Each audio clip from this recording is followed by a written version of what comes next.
Scandal back tonight. Millions of viewers have followed every plot twist about Olivia Fitz, Jake Melly, the entire crew. We're going to talk about all of that. But first, we want to get you all caught up on what's gone on. Take a look. It's handled. No one handles a scandal Don't tell me you can't do this. quite like Olivia Pope. I need to work. Tonight, the Gladiators are back in business, and things are getting a little complicated. I was trying to save us. There is no us. When we last saw them at Christmas, President Fitz narrowly survived an impeachment trial. I have done nothing wrong. His ex-wife, Melly, became an overnight political sensation. Olivia's evil dad came back into the fold. I may be the bad guy, but the worst guys are out there. And for a brief moment, it looked like the White House may even have a new first lady. But she found out that even the best fairy tales don't always have happy endings. I tried. We did. So where will it all end up? It doesn't matter. I know.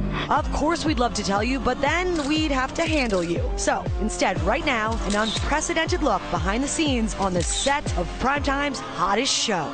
So grab your popcorn, Gladiators. Sit down. Because this scandalous cast interview live starts now. Yes, cannot tell you how excited I am to be here for this unprecedented live look at Scandal behind the scenes. The show, as I said, back tonight at 9 p.m. I'm here with 13 members of the cast, and we're going to, and tables are turned. I'm interrogating you guys today. They have all agreed to spill some scandalous secrets, but first, here is a little look at something to come tonight. Yes. Are you gonna open the door? Are you okay? I'm fine. What do you mean? I mean, you won't open the door, and that's weird.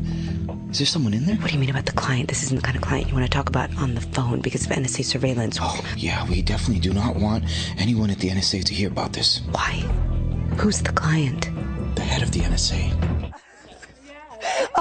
All right, I was just trying out for a role, I'm not going to lie. I have a captive audience, and I love this show so much.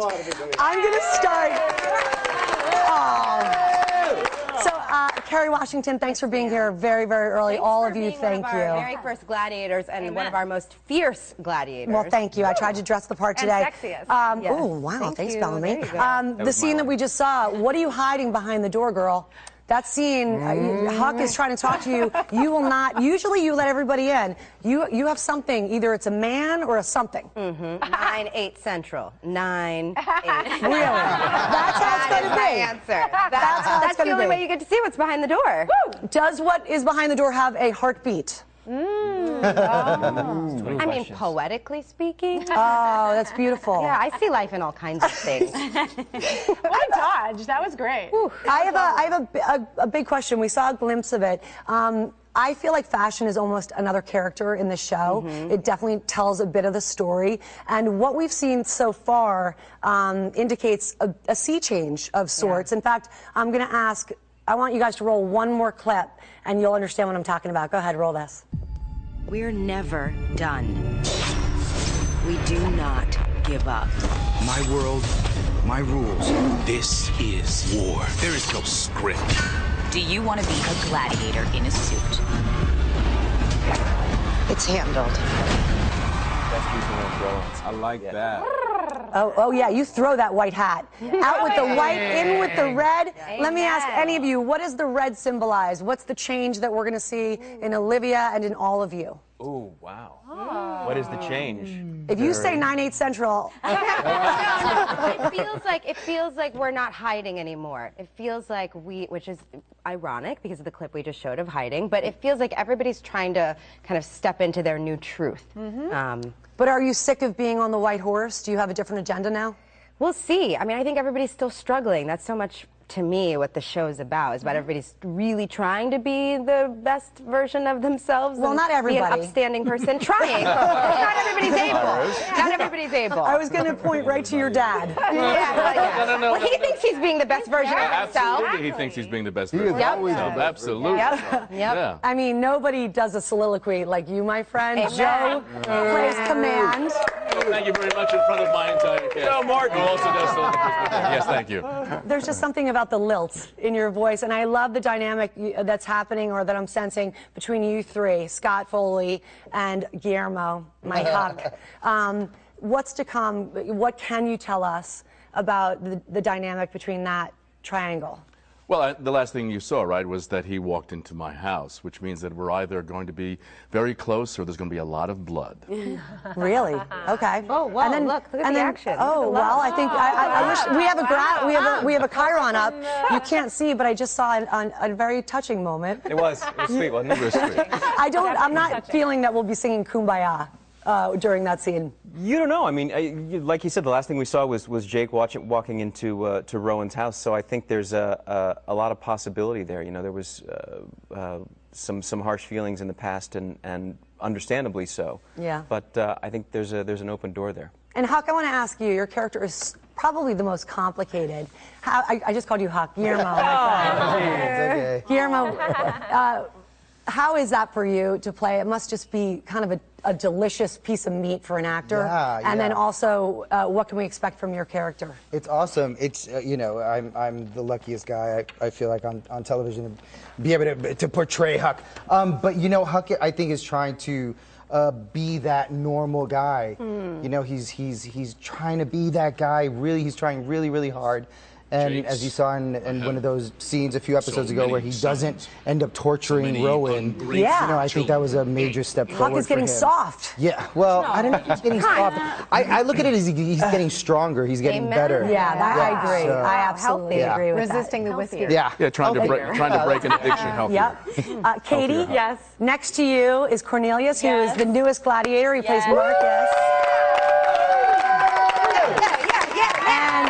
He might not be as willing to do the things that you are willing to do, my friend. Yes. So how is that? Oh, really? I mean, who knows? Who knows? That's true. That's true. How will that dynamic work, though, when you're willing to pull teeth, literally? I think that you'll see a lot going forward about what it's like to have a new gladiator in the office and how we all sort of deal with that energy and what responsibilities we give him, what we don't give him, and how he fits into the fold.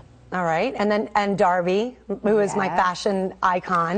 Always fun to see you. And Abby, poor Abby. That's tough to be in that press room. You had a hard time with the press corps. Yeah. So do you get a break? Does the president finally call you Abby? Abby comes into a little bit of a different scene in this second half of the season, and there is a major change.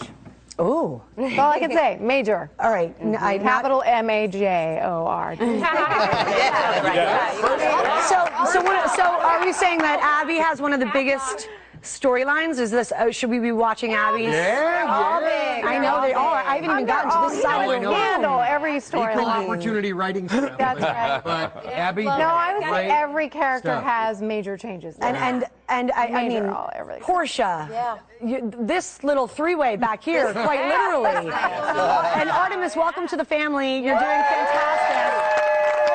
I want to hear all about that, and I've been saving, I mean, your trouble all the time, Jeff, who plays Cyrus Bean, and then, of course, the president and the first lady, and we're going to have to wait and save the best, the nuggets of your relationship, and, of course, with this gal, Kerry Washington, because we do have more with Scandal coming up, plenty more time coming up. So thank you for this little sort of sneak peek. More to come, everybody, but just a reminder, in case Kerry didn't remind you enough, Scandal's winter premiere is tonight, 9/8 Central. Please stay with us, because we're going to get a little scandalous coming up. Back to you guys in New York. Lara, please tell each and every one of them how grateful we are for them getting up like that, playing with us this morning. We know how early it is, and our audience is loving it. You tell them how much. They baited the hook this morning. Yes, thank you to each and every one. We can't wait for more.